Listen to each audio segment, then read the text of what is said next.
सहारा one जंगल में मिमी अपने बच्चे के साथ रहती थी। वह बहुत गरीब थी। उसके ऊपर उसके बच्चे की परवरिश की जिम्मेदारी थी। यह सोच सोच के मिमी अक्सर परेशान रहती थी। पैसे ना होने के कारण उसके बच्चे कई दिन से स्कूल भी नहीं गए। वह कुछ दिनों से अनाज भी लेने नहीं गई क्योंकि जंगल में काफ़ी शिकारी पंछी घूम रहे हैं। तभी चिंटू कहता है, माँ, मुझे भूख लगी है माँ, खाना दो ना। हे ऊपर वाले, अब मैं क्या करूं? शिकारी पंछी को पता चल गया तो वो मेरे प्यारे बच्चे को खा जाएगा। क्या करूं? कैसे जाऊं? ठीक है, मैं अनाज लेकर आती हूँ, तुम दरवाज़ा ना खोलना। ठीक है माँ, मैं तुम्हारे आने तक दरवाज़ा नहीं खोलूँगा। फिर मिमी अनाज की खोज में घर से निकल पड़ती है। काफ़ी देर तक उसे कहीं भी अनाज नहीं मिलता। वो बहुत चिंतित हो जाती है। मेरे प्यारे बच्चे भूखे हैं, क्या करूं? तभी उसे बुलबुल चिड़िया दिखती है। अरे मिमी बहन, तुम कहाँ जा रही हो? इधर आओ, मुझे तुम्हें कुछ पता ना था। हाँ बुलबुल बहन, मैं अनाज लेने जा रही हूँ। मैं वापस आकर तुमसे बात करूँगी। ठीक है बहन। मिमी फिर से अनाज की तलाश में निकल पड़ती है। थोड़ी ही दूर उसे एक अनाज का हरा भरा खेत नज़र आता है। वह काफ़ी खुश हो जाती है। वह वहाँ से अनाज लेकर अपने घर वापस आ जाती है। उसने काफ़ी सारा अनाज इकट्ठा कर लिया था। अब उसे अपने बच्चे को छोड़ के अकेले अनाज लेने नहीं जाना पड़ेगा। तभी उसके बच्चे उसे कहते हैं, माँ, मैं तुम्हारा इंतज़ार कर रहा था, तुम आ गए। हाँ मेरे प्यारे बच्चे, मैं आ गई, लो अनाज खा लो, मैं तब तक बुलबुल आंटी के घर से आती हूँ।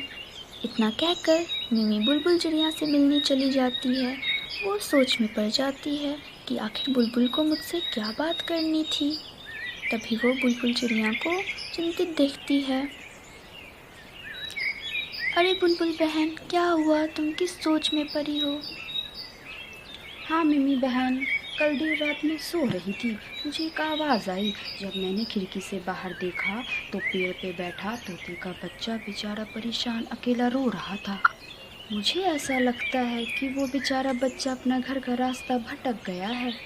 अरे बुलबुल बहन, तुमने उससे जाकर बात क्यों नहीं की? बेचारा बच्चा पता नहीं किस हाल में होगा।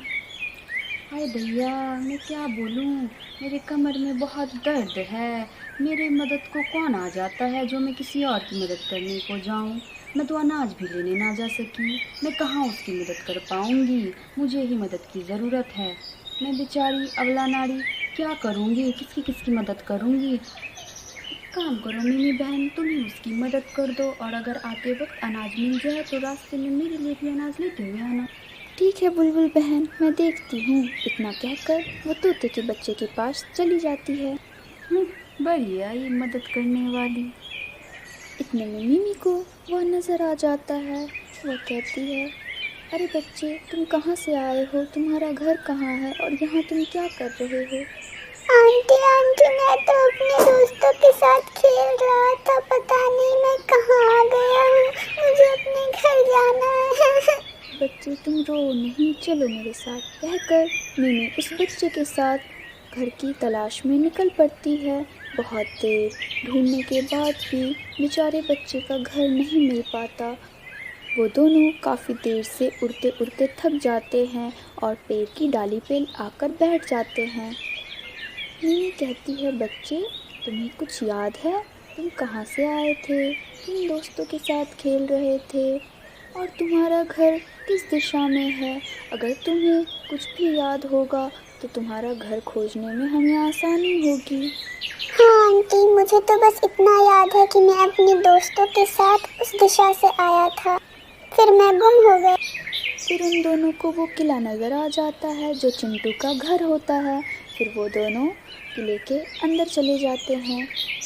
चिंटू अपने घर आके काफ़ी खुश हो जाता है। फिर वह मिमी को अपने पापा से मिलाने लेके जाता है जो राजा तोता होता है।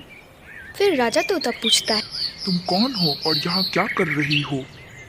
मिमी घबराते हुए कहती है, जी आपका बेटा हमारे जंगल पहुंच गया था और रास्ता भटक गया था। मैंने जब इससे पूछा तो ये बहुत परेशान था, अकेला बच्चा, इसलिए मैंने इसे यहाँ तक लाके पहुँचाया। आपने बहुत अच्छा काम किया है, इसके लिए आपको इनाम मिलेगा। मिमी अपने घर आ जाती है और साथ में अनाज और सोने के कुछ सिक्के भी राजा जी उसे देते हैं। तब वह खुशी खुशी अपने बच्चे के साथ जंगल में रहने लगती। तो साथियों, अगर हमारी कहानी आपको पसंद आई तो हमारे वीडियो को लाइक और चैनल को सब्सक्राइब करना ना भूलें।